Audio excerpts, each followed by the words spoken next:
Today's episode is presented by Mediazilla and the Creative Cabana. Hello and welcome to this week's episode of the How to Film Weddings podcast. My name is John Bunn and I am recording solo today. I just got back from a family vacation to Montana. We spent 8 days out in the mountains in a cabin. It was really good, refreshing time. We've been home for a few days, and actually at the time of recording this, I am heading out to Canada tomorrow to film an elopement out there and also bring my family along. We're going to Banff, we're going up into the mountains, and we're going to have an awesome time. When I was back in the office this week, we had a meeting with our mastermind alumni, and it kind of showed me exactly what I had been thinking in the fact that the wedding video industry is quite weird right now, and a lot of things are changing. And I've been around this industry since 2007, so I've seen a lot, and I want to give you some information when it comes to what you can see right now in the industry, what I can see in the industry, and maybe some things you should be thinking about to consider changing in your business right now, because I know that I'm going through a lot of things. Before we get into today's episode, though, I want to tell you about our survey. This is also something that has helped me see what the industry is doing, and I'm seeing a lot of people hurting, a lot of people that are making less this year. It's harder to book weddings, but we've put together this survey at howtofilmweddings.com/survey, where you can fill in information about you, your business. You can ask us questions, and you might say, John, why are you doing this survey? Is it so you can sell me something? No, that's not the idea. What we're doing, we really want to understand what's going on around the world, and we have a very unique position as How to Film Weddings to be connected to so many different wedding filmmakers. So we want to gather data so that we can offer better education to you, and to just entice people to sign up. Nick and I are giving away a DJI Mini 4 Pro Fly More combo to one person that signs up. There's no purchase necessary. We're just going to put everyone's name in a random name generator at the end of August and give away a DJI Mini 4 Pro to somebody that fills this out. We've already had almost 200 wedding filmmakers fill this out in the first week of announcing it. So we want you to head over to howtofilmweddings.com/survey to check it out. And then I mentioned it, but our mastermind group, we were having a meeting with our alumni this week talking about what's going on. And a lot of people said they don't have any bookings. They don't have anything really major going on. They're wondering what's happening in the industry. As I'm talking to a lot of my friends, they're saying bookings are down, things are harder. And it is very true. Things are a lot harder. And one thing that I wanted to say is that every January, we release we open the doors for a new class of the How to Film Weddings Mastermind Group. This is a year-long program where we meet weekly and support each other when the industry is down. We learn every week from either myself and Nick, guest speakers, but we walk through the entire process to run a business that can sustain itself even when the market is down. And like right now, things aren't great. I mean, they're really not. But the ones of us that are building a business and understand what's going on, in the entire landscape of the industry are the ones that can survive this storm. And I wanted to just say there is a wait list to join our mastermind group for 2025. If you're feeling alone, if you're feeling like you don't know how to brand yourself properly, if you feel like you don't know how to shoot or edit, or you need that community, this is a community of around 50 wedding filmmakers each year that go through this 12-month process. We meet every week, we dig deep, we grow, we get to learn, and we get to know one another. There's a lot of community things. And then at the end of the year, we do an in-person retreat. This year's retreat is going to be in Scottsdale, Arizona for 4 days. We have all kinds of things, everything about the program at howtofilmweddings.com/mastermind.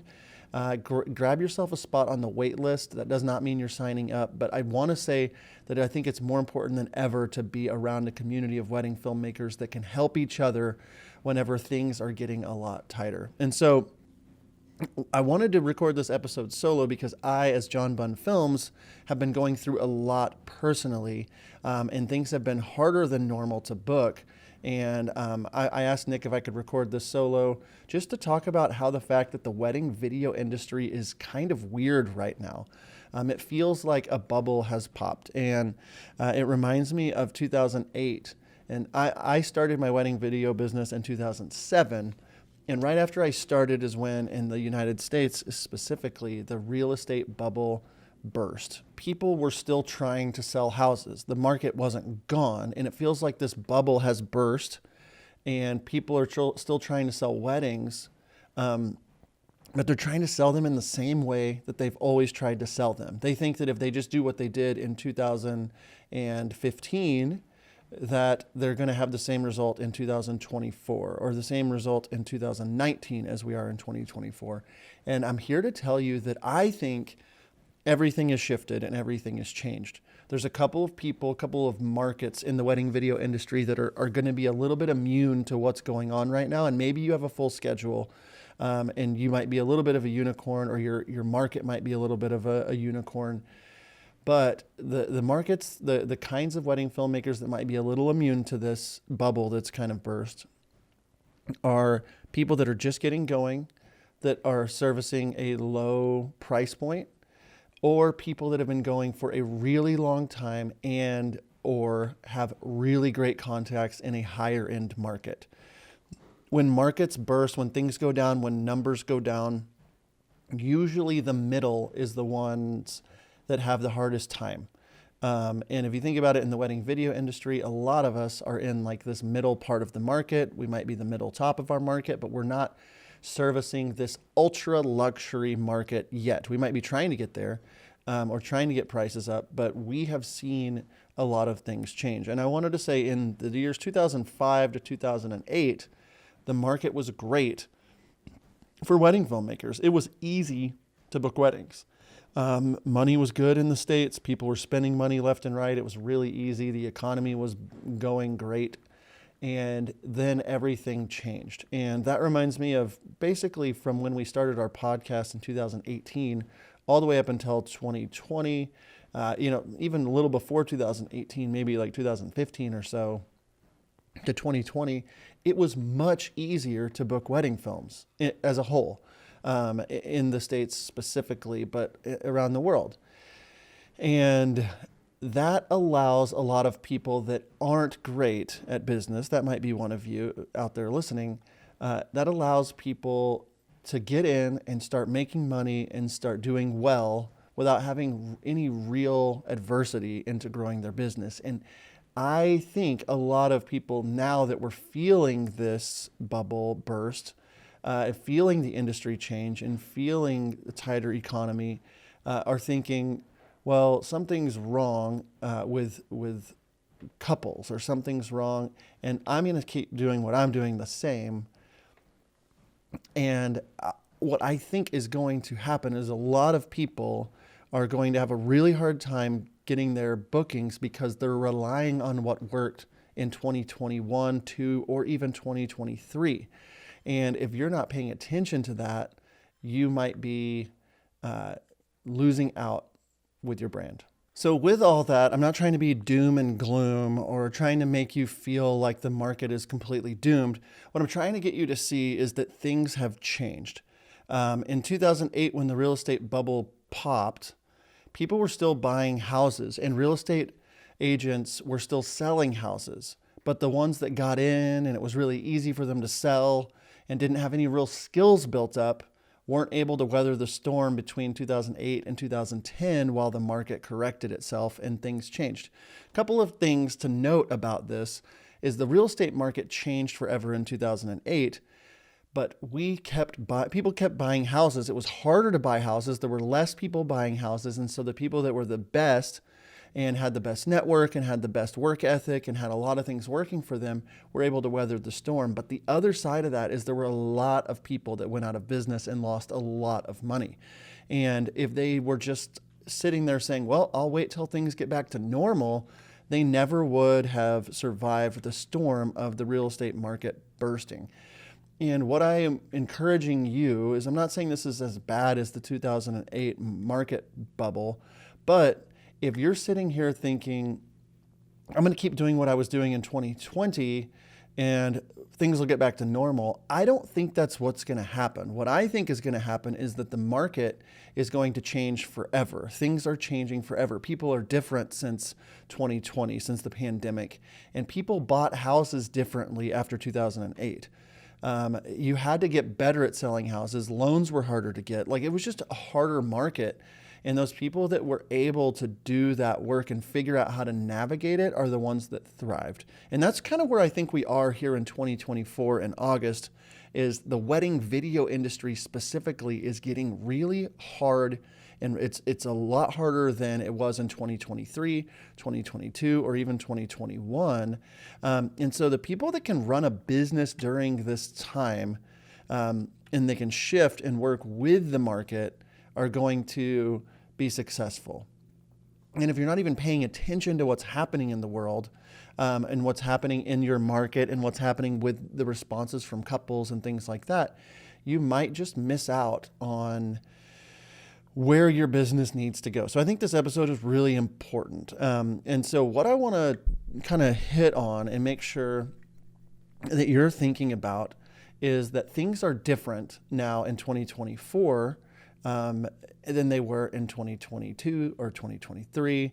And I would recommend, even if you started your business in 2020, you're coming up on 5 years of business. It's almost been 5 years since the pandemic. Like, there's another generation of couples coming up that lived through the pandemic, that dated through the pandemic, that values have changed. People have passed away because of the pandemic. Like, everything has changed and shifted, and people want different things than they did before the pandemic hit, and a lot of stuff has changed since then.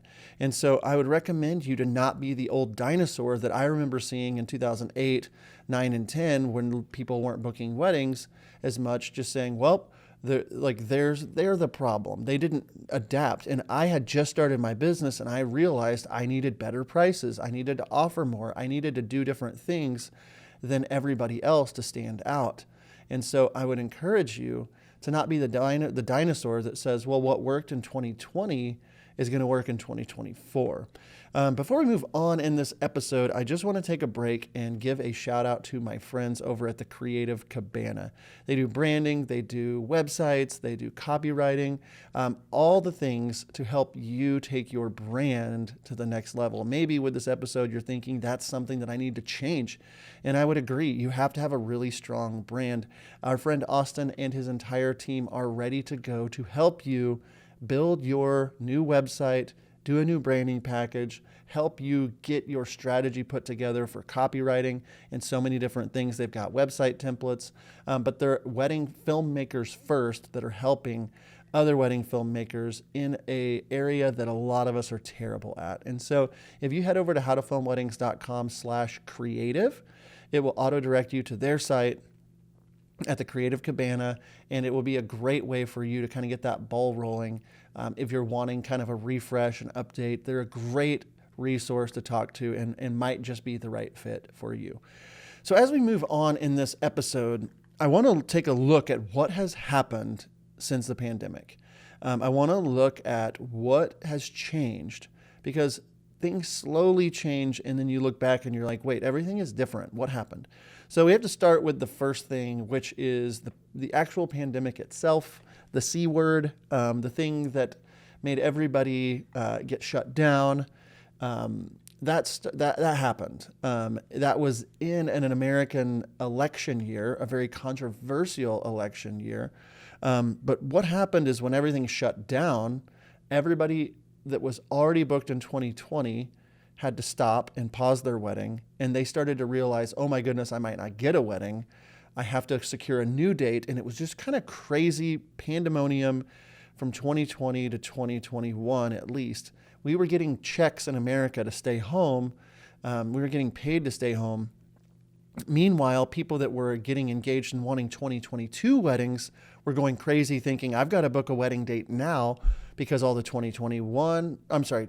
people that were getting ready to do 2021 weddings were the ones that were freaking out because all the 2020 couples were having to get moved to 2021. So spaces were limited. So supply and demand, we had way less space. So we were raising our prices like crazy because we had the room.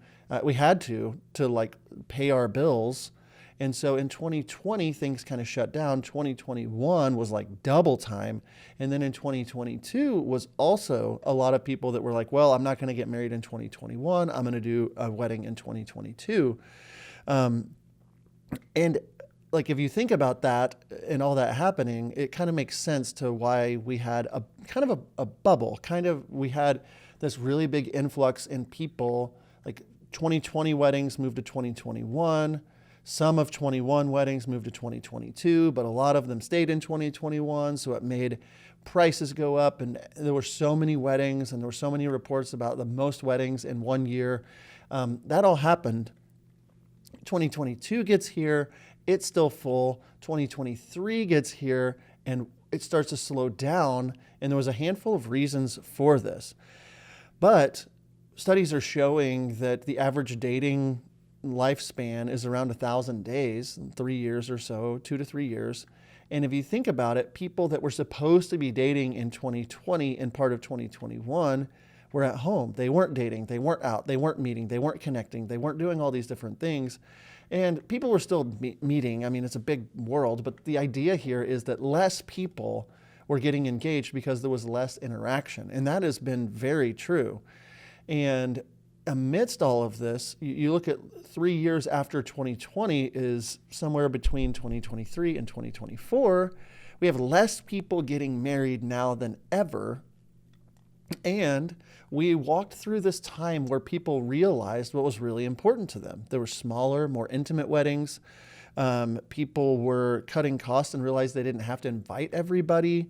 Video got more important for people, which is great. But also, things changed. Like in 2020, and I'm talking about things on a big level. It might be different in your world. I'm not trying to say that this is how it is. So don't quote me and then hate me or anything like that.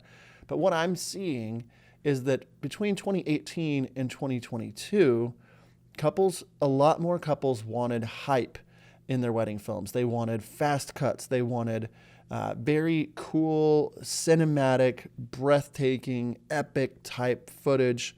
And through the pandemic, through the change of social media, through the change of Instagram, like if you see even with Instagram, what is working well on Instagram now is a lot less production and a lot more real life.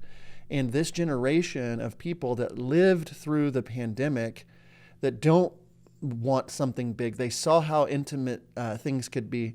They want real life moments. They want longer films. They want raw footage. They want different things. And this is, again, a generalized thing. And maybe you're saying, John, you're crazy, and that's fine. But I think just being aware that the percentages of people that want something more small and intimate have gone up.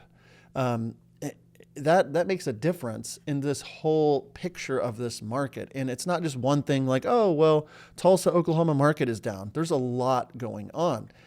If you think about where we're at in 2024 now, things in the world kind of have gotten back to normal when it comes to the pandemic, but people in social media and all of this want more intimacy, want more real life, less production. They're tired of all the overproduced things. And then on top of it, if you haven't noticed, there has been a lot going on in the political landscape in America. It's an election year again. I don't know when the country has been more kind of torn. But what happens, and I'm not trying to get political, is that it seems as though the middle class, especially in America, with a lot of different things that are going on, with all the division and things being hard to get done in Congress and all this different stuff, there's a lot of middle class people hurting, which is like the middle of our market, which is the majority of people listening to this podcast. It's your market.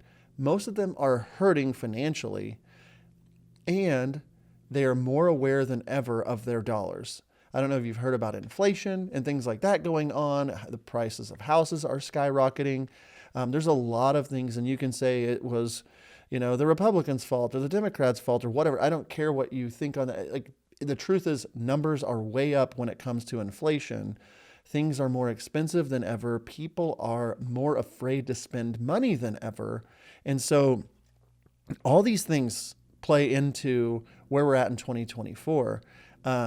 We've had a crazy election cycle, and we have a lot going on, and people are just in an election year. Whichever side you're on, you're afraid of the other side winning, so you're holding back money and you're waiting. And you can see this in statistics throughout American history. And so that just affects a lot of things. And so you've got all this combination. A pandemic happened, less people getting married. You've got social media changing. You've got an election year. You've got people, their wants changing. 5 years later, almost 5 years later from the pandemic, the world is a completely different place. And if you're not aware of that, that is going to be a bad thing for you. Like, you have to be aware of that. I'm not saying you say, well, the government's doing a good job or a bad job, so my business is going to suck. No, we don't let the government determine how our businesses are going to be. But there is something to make note of, like, what is going on? And this is what's going on. All this stuff is going on. And you can use that as an excuse to be like, well, I'm not going to succeed. And I would encourage you to not do that, but to look and say, well, what can I do to be different? And I wanted to make note of something that we keep hearing. And another factor that has changed the landscape of wedding videography is the advent of the content creator. Love it or hate it, the content creator is here. We just had Content by Kinsey on the podcast, and I think that content creators serve a great purpose. But if you think about who they serve, a lot of people, you can book a content creator for $1,500 to $3,000. That is the middle market for most of American wedding videographers. And so what has happened is there's less weddings, all these things I've talked about, and people want more real moments. And so what content creators have been doing have been cutting some of the lower market and the middle market, where people are saying, and I'm hearing it again and again, I'm just going to book a content creator and not a wedding videographer. And that's not happening to me, but a lot of the people that are in our groups and different things are saying people are booking content creators over me. And you can be the dinosaur that says, well, content creators suck. So, I hate them. I hate content creators. They're the worst. I'm not changing anything. And I'm not saying that they don't suck. I think that some of them definitely suck. But the content creator world opened up because iPhone technology has gotten way better, as well as people want those real moments and they want them now. And so whenever you're saying, hey, it's $4,000 for a wedding video where you're going to get a 4-minute hype edit, or it's $2,000 where there's going to be somebody that gives you all the footage the night of the wedding and makes you a bunch of different edits, people are weighing out those options, especially as they're grasping tighter to their dollars. And so the content creators are providing things. And, that doesn't mean you need to be a content creator, but should you add that to what you do? Should you work with content creator? Like, I don't know, like, that's your call, but things are changing. And this reminds me, content creators reminds me of when people were like, I'm never putting my stuff on Instagram. I'm never putting my stuff, like, there's no way I'm going to do a vertical video. There's like, people can hire me without that. Like, that's fine. Like, I'm not here to cause a fight, but all I'm saying is these factors all add up, and they change the landscape for us. And I'm considering what it looks like to add content creation to what I do. I'm considering what my edits are, what I'm offering, different things like that. And so what all this means for us is we have to shift our mindset onto the market itself. It's different. And maybe you do need to change what you're offering. Maybe you need to change your pricing. Maybe you need to add in new services. Maybe you need to lower your prices. And that's kind of where I wanted to get with this whole conversation, is the market is weird. Things are different, and I'm not immune to it. I serve like a lovely portion of the market, I think is what the people call it over in all the luxury groups. But I'm doing higher end weddings, but I have definitely seen a major downturn in people saying, I can't afford it. I don't have the money. I can't afford it. And this last week when I was in Montana with John Bunn Films, my account in that bank account was super low. And I had to send a message to like 10 or 15 of my wedding planner friends and say, hey, do you have anything in the fall? I'd be willing to work with you on a budget. I'd be willing.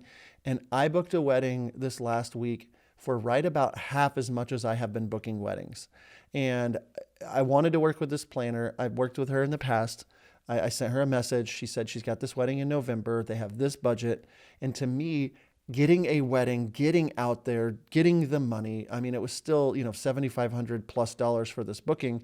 But the point I'm trying to get is I offered them raw footage and I'm doing different things. And like I am in the middle of working on what needs to change about John Bunn Films to survive this storm, as well as this is a different market. What do I need to change about what I offer? Do I need raw footage the next day? Do I need longer doc edits included in every single wedding edit?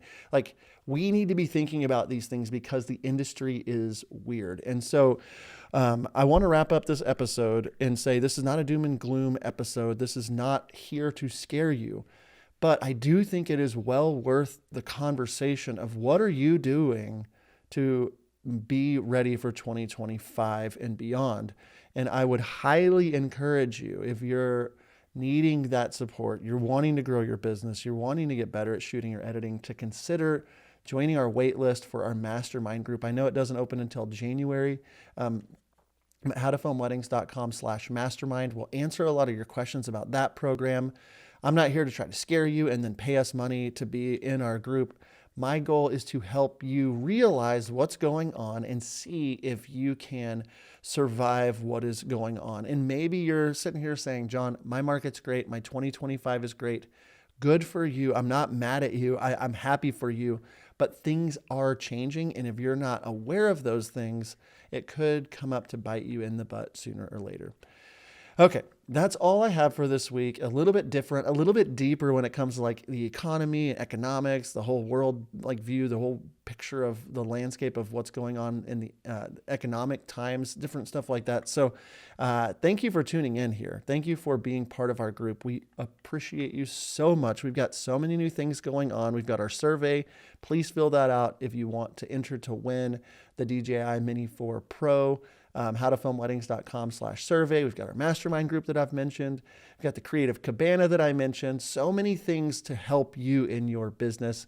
And as always, if you have a question for me or for Nick, send us a DM over on Instagram. We personally respond to every single message. We'd love to just say hey to you.